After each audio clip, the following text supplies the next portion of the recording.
everybody. This is Joseph P. Farrell with news and views from the Nefarium on Thursday, March 14th, 2024.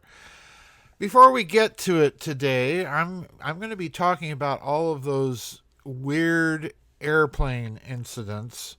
But before we get to that, just a reminder, there is no vid chat tomorrow. Our next vid chat will be a week from tomorrow.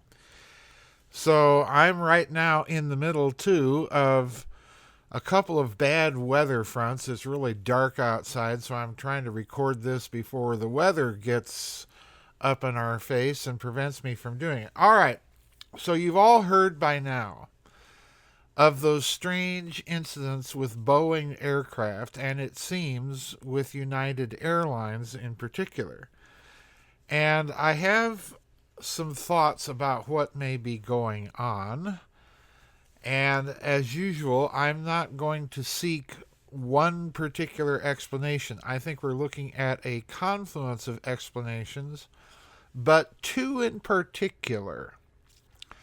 So I'm going to be linking in this news and views a tweet on Twitter, or I should say on X, from a gentleman by the name of James Lavish. And this is really something that others of you who are regular followers of this website, some of you pilots, in fact, have been emailing me about all of these very, very strange and sudden incidents with Boeing aircraft. They appear to have been clustered around events in, let's say, the last month or so. This Mr. Lavish says, so let's get this straight. In 2024, thus far, we have had the following separate incidents with Boeing. Passenger door blown out midair, cockpit window cracked on takeoff, oxygen leak pre-flight, that is to say the incident with Secretary of State Blinken, as I like to call him. Passenger notices bolts are missing on a wing in the pre-flight. A lost wheel during takeoff that wobbled off. A lost wheel after takeoff in midair. A plane that arrived with the cargo door open. A landing gear malfunction. An engine failure in mid-flight. And an engine fire in mid-flight. And all of this on Boeing aircraft in just the last few weeks. So I have another article I want to read to you. It's not just Boeing that is the attention of these mishaps. Some of them appear to be clustered around United Airlines, and incidentally, most of them appear to be clustered around American operators of Boeing aircraft. So here's a story out of Houston, Texas, titled United Airlines has turbulent week of airplane incidents, including Houston, all with Boeing aircraft. The dateline here is Houston, Texas. Quote, United Airlines closed out the week with 3 incidents and a federal agency launching a probe into an issue with one of their aircraft last month. That would be the one where the door blew out in flight. 2 of the incidents involved airplanes landing or taking off at airports in Houston, starting with an engine fire to a wheel falling off a plane and even a jet skidding off the runway. Skipping a couple paragraphs. A United Airlines flight from Houston to Fort Myers, Florida had an engine catch fire mid-flight while over the Gulf of Mexico. The Boeing 737-900ER airplane returned to Houston's Bush Intercontinental Airport without any further issues. Skipping again. Fast forward to Thursday in San Francisco. A United jet headed to Japan was forced to land at Los Angeles International Airport after losing a tire during takeoff. And also skipping. On Thursday, the National Transportation Safety Board announced another probe into Boeing. This time, they're looking at stuck rudder pedals following an issue on a United jet landing at Newark Airport in New Jersey. Gee, that's, one of the worst times I can imagine that you'd want your rudder pedals to get stuck is when you're landing. Okay? The plane was traveling from the Bahamas and was landing when the issue occurred. And one final little bit here. The string of incidents involving Boeing aircraft now puts an even bigger microscope on the plane builder. The bottom line is they've been having some serious issues, said aviation expert Pete Trabucco. Gee, you think? Now let's stop before we go on to the other two articles, because there are two possible explanations here. One, quality control at Boeing has collapsed in the name of the pursuit of profits. Now, there are some out there arguing that case. I think it is true, in part, but not in toto. So what's the other explanation? Well, the other explanation is something I'm going to toot my own horn here. Back in my college teaching days, I kept warning my students that the end result of any policies of affirmative action would be a decline in the quality of what is produced in this country, no matter what that production may be. Servicing things like, aircraft or actual production of the aircraft. And I warned way back in the 1990s that this would lead to a basket case of a country unable to produce or fix things of quality. And I was warning quite literally that airplanes would start dropping out of the sky because of this, what I called at the time and still do call, the enstupidation of America. The basic idea being that you hire someone for a job not on the base of their qualifications or their merits, but on the base of some ideological template that is part of a policy established by politicians in the swamp. And when that happens, everything goes to you-know-what. And I think to a certain extent that's what we're seeing here.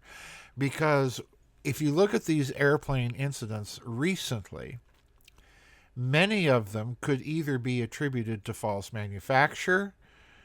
So in other words, the fault might be, and we don't know because it hasn't been investigated, but the fault might be in the quality control efforts at Boeing. That's one possibility. But the other fault might be in the maintenance of the aircraft on the end of the operators of the aircraft, and that's the other possibility. But in either case, I think we're looking at some of the results of enstupidization or enstupidation in this country due to some of these policies. Now, incidentally, when you look, both Boeing and United Airlines implemented very recently in their history corporate policies regarding the so-called diversity, equity, and inclusion, which is the latest name for affirmative action. They both did. But I think there's another possibility here that we have to also explore in this regard. And this is where this story about the airplanes is going to get very, very interesting, depending on what investigations may find and depending on what those investigations may try or attempt to cover up. And please notice what I just said. I have an article here that was published on August the 6th, 2021. And here's the article headline. United Airlines will require its U.S. employees to be vaccinated, a first for the country's major airlines. And I want to read just one brief little paragraph from this article. Quote, United's requirement is one of the strictest vaccine mandates from a U.S. company and one that often includes employees who interact regularly with customers like flight attendants and gate agents. U.S. companies as Facebook announced employees have to prove that they have been vaccinated and so on. So in other words, the United Airlines insisted on vaccine mandates for all of their workers. And this was without any incentives attached. So in other words, the crew in the cockpit and the maintenance crews are all getting these vaccines. And we know from some of the reports coming in about the effects of these vaccines around the world that they have had absolutely correlated, please note the word correlated, not causative, but correlated increases, dramatic increases of people experiencing very weird sudden death, stroke, heart attack, and mental unclarity. There's no other way to put it, a kind of mental fog. So if you put those kinds of people in the cockpit, and more importantly in the aircraft maintenance itself, you're bound to get some of the results that we've been seeing. There's another article I want to share with you. This one is from October 13th, 2021. The title of this article is, quote, Boeing will require all employees to be vaccinated despite wary labor unions and conservative opposition. And let me read the beginning of this. Quote, Boeing management told its U.S. employees in an internal message Tuesday that with limited exceptions, they must be vaccinated against COVID-19 by December 8th or face termination. Compliance with these requirements is a condition of employment, states a Boeing internal presentation viewed by the Seattle Times. Employees who are unable to meet these requirements and do not have an approved accommodation by December 8th may be released from the company, unquote.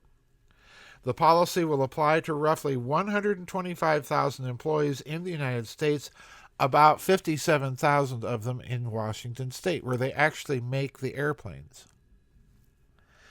Employees can request, here's to Boeing's credit, folks, can request exemption due to a disability or a sincerely held religious belief, unquote. But those granted such an exemption will have to undergo frequent testing for COVID-19 and be ready to present a negative test result upon request, the company said. So there you have it. Both United and Boeing had vaccine mandates in place. So I'm wondering, in the correlation argument, folks, whether we're looking at a correlation between the mandates and increasing aircraft incidents involving Boeing and United Airlines. That's what I really wonder. Now, we all know the arguments. Correlation is not causation. We've all heard that. But what they're not telling you is that one of the major reasons you start looking for causation is when you start spotting correlation. So in other words, correlation is the first step towards any sound investigation. And until disproven, correlation remains on the table as a factor to be considered. Now, what does all this mean? I suspect that when you look at this, you're looking at the confluence of a bunch of policies that have all come to head in the same spot. And in the course of doing so, the two correlative factors here being potentially the whole stupidation scenario on the one hand, and the vaccine mandates on the other. And as a result of that, the potential loss of liability to those pharmaceutical companies that were pushing them, along with the government. So now look what you have as a potential for litigation. Imagine the airlines or aircraft manufacturers like Boeing going after big pharma. After all, airlines and airplane manufacturers have well-paid lawyers too. And on top of all of that, this is all the result, more or less, of implied government policy. So imagine now all of those litigation efforts being directed against the federal government in addition to big pharma. All of this could come crashing in, regardless of what the consequences are. If it turns out that, well, yeah, there is some causative factor with the vaccines, or there is some causative relationship between poorly educated people who have been put into jobs that they are not qualified for in the name of a policy being promoted by a company and or the government. All of this is coming home to roost, I think, in these airplane incidents, and that's why I think they're so significant. Add to this what other people have noticed and sent me videos of ever since the vaccination effort got underway and we had all these mandates, and that's the cockpit to air traffic control conversations that you can listen to on YouTube. Some of them, folks, are truly frightening because it's either someone in the cockpit or someone on the ground that's in some sort of brain fog. So even though correlation isn't causation, it's at least the indicator of where you have to form your hypothesis to be investigated. And that, I think, folks, is what the real message here is with these airplane incidents. And I genuinely do, I fear that we're just at the beginning of these. I really do urge you to, if you must fly with an airline that at least managed to avoid some of these policies to whatever degree it was able to do. Anyway, that's it for today's news and views. Don't forget, we do not have a vid chat tomorrow. That will be a week from tomorrow. This is a busy month for me, and please remember on all the vid chats, and for those of you that I have interviews with, please remember that I'm subject to weather constraints here, particularly this time of year, and there may be last-minute schedule changes because of it, because I simply do not travel or go anywhere, even if it's to the grocery store, if there's severe weather. So please bear that in mind, and I'm managing to make it before the looking out the window here, the storm is really dark, and I'm hoping to get this posted before it breaks loose. Anyway, that's it for today's news and views, folks. Bye-bye, and we'll see you on the flip side. God bless.